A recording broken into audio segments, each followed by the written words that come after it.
Bíblia aí.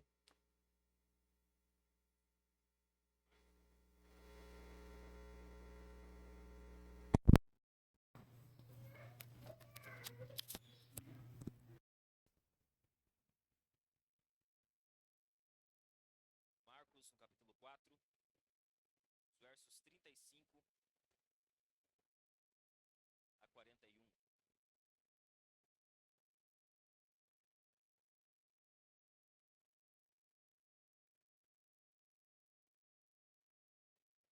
Todos encontraram? Bem, acompanhem comigo então a leitura da palavra do Senhor. Naquele dia, sendo já tarde, Jesus disse aos discípulos: Vamos passar para outra margem. E eles, despedindo a multidão, o levaram assim como estava, no barco, e outros barcos o seguiam.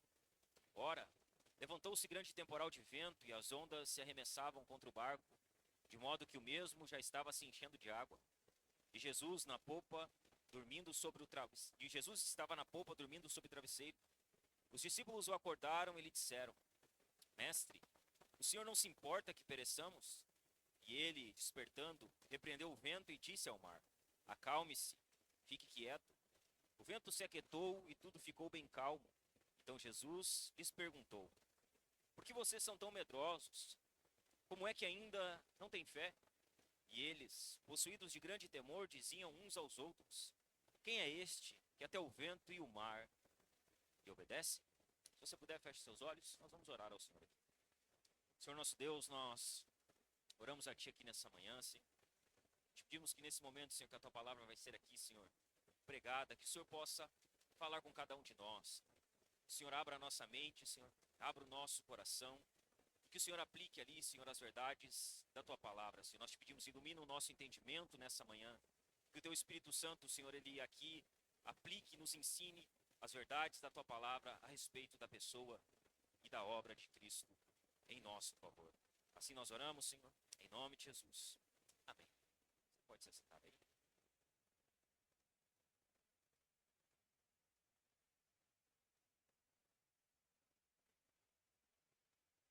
Nós vamos encerrar então nessa manhã o capítulo 4 de Marcos, dentro da nossa exposição aqui do Evangelho de Marcos. E hoje nós vamos abordar aqui essa passagem que ela é bem conhecida, né? Bem falada a respeito de Jesus acalmando uma tempestade. Nosso tema hoje aqui é a autoridade do rei sobre a tempestade. Lembrando que no último domingo nós falamos aqui sobre o avanço soberano do reino de Deus, de como o reino de Deus ele avança de modo soberano, e nós aprendemos ali por meio de 3 parábolas que Jesus contou, 3 curtas parábolas. A parábola da candeia, a parábola da semente e a parábola do grão de mostarda. Por meio dessas 3 curtas parábolas, Jesus ele ensina sobre como o seu reino ele vai avançar. E nós vimos basicamente 3 coisas domingo passado. Nós vimos que o reino de Deus será revelado, nós vimos que o reino de Deus crescerá, e nós vimos que o reino de Deus ele prevalecerá. Quando nós abrimos o capítulo 4 aqui, é importante entender que o que Marcos está mostrando aqui é algo que está acontecendo em um dia. Então, a parábola do semeador, ela é seguida das 3 parábolas que Jesus conta a respeito do seu reino. E esse texto que nós lemos aqui, ele é a sequência de tudo isso. Então, há uma unidade aqui dentro desse capítulo 4. O que Jesus vai fazer aqui dos versos 35 a 41 é a continuidade daquilo que aconteceu enquanto ele ensinava as suas parábolas e ensinava aos discípulos. O que nós vamos ver hoje aqui?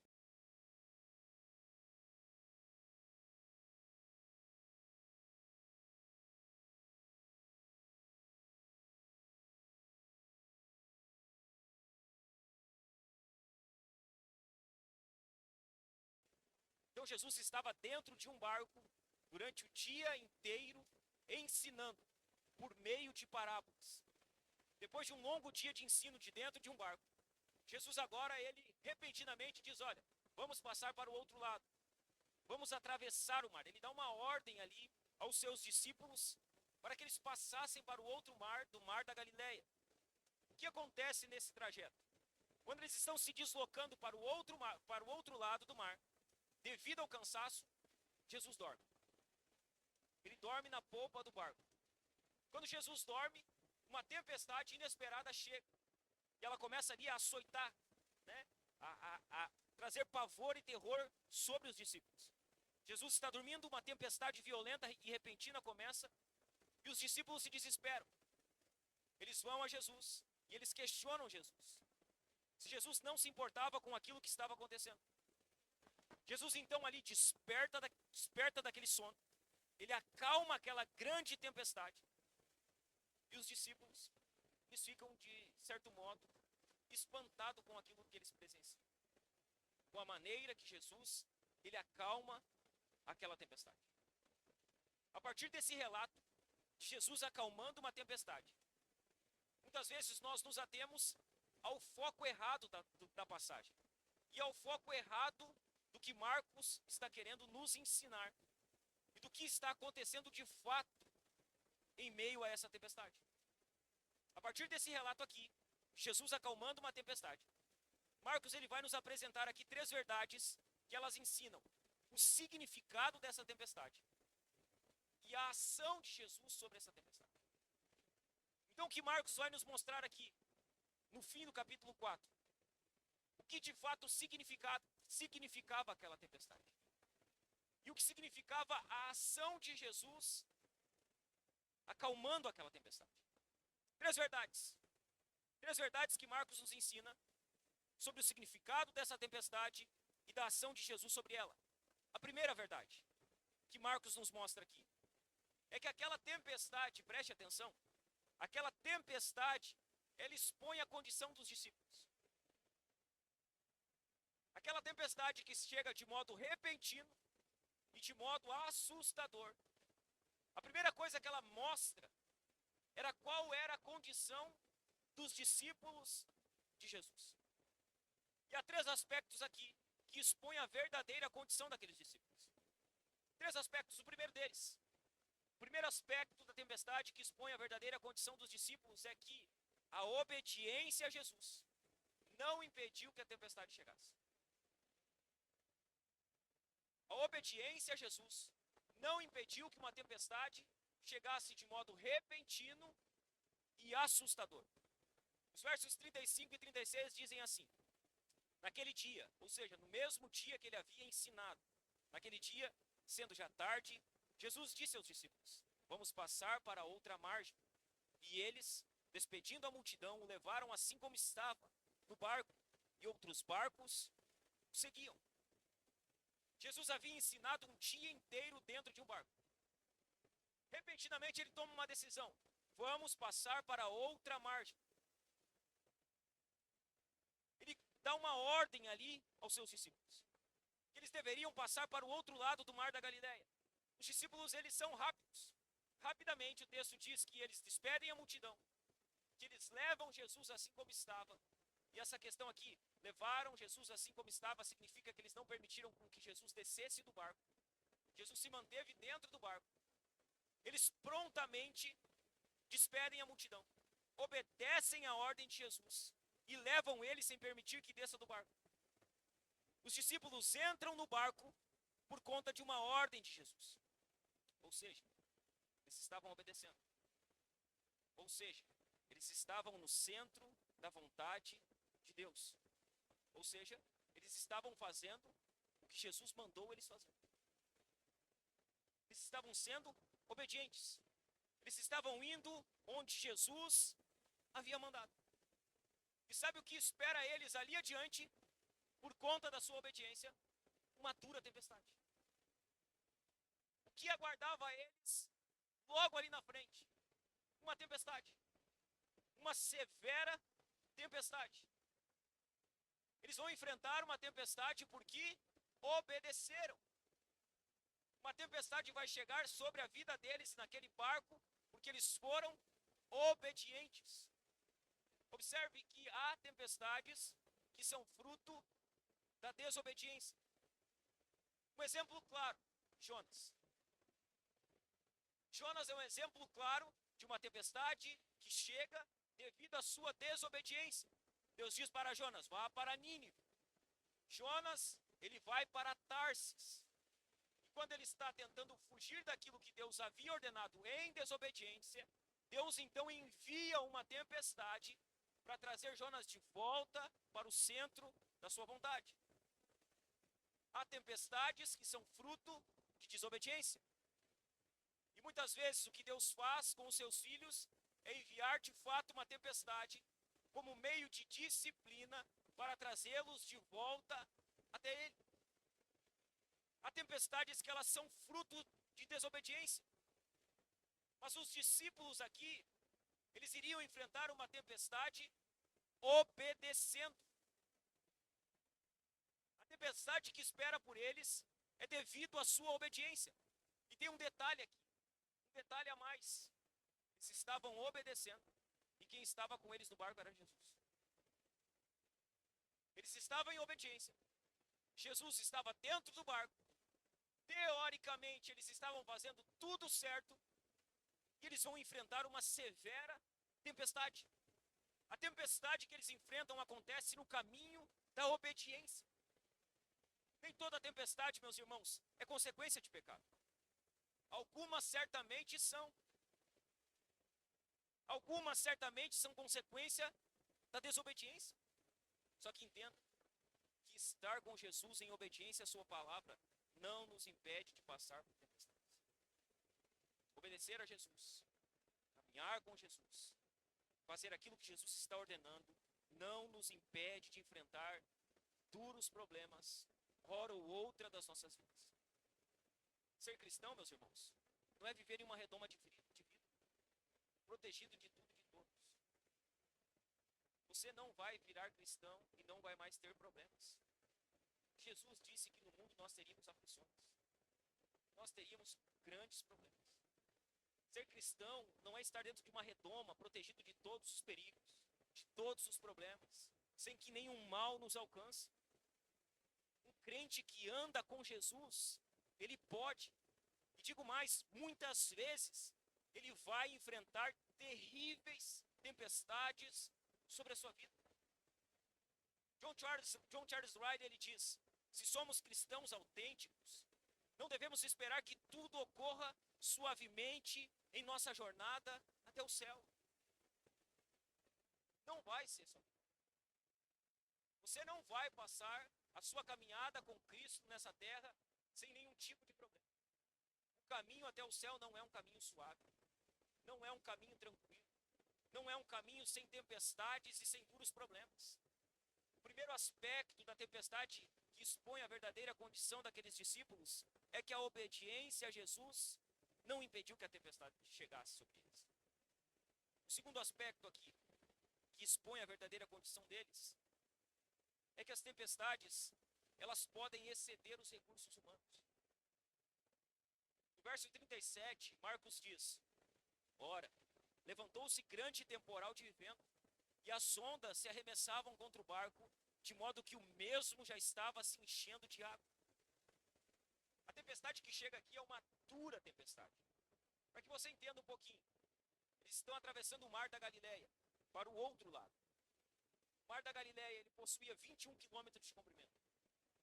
O mar da Galileia, ele possuía 13 quilômetros de largura. E ele estava localizado cerca de 210 metros abaixo do nível do mar. Esse grande mar, que também é chamado de lago algumas vezes, ele era cercado por muitas montanhas. O que acontecia aqui? O ar frio das montanhas, ele descia e se chocava com o ar quente que estava na superfície, aonde o mar da Galileia se encontrava. Então uma onda de ar quente se chocava com uma onda de ar frio, e isso fazia com que grandes tempestades surgissem. Com um detalhe, essas tempestades, elas eram extremamente violentas. Sempre que esse fenômeno acontecia, dessas duas ondas de ar quente e frio se encontrarem, tempestades severas se formavam. Com um detalhe mais importante, isso acontecia de um minuto para o outro, de maneira repentina. O tempo estava bom e rapidamente o tempo virava e uma grande tempestade se levantava. Uma tempestade que era severa. Quando Marcos diz assim, ora, levantou-se grande temporal. Essa expressão, levantou-se grande temporal, ali no original, ali na língua que foi escrito,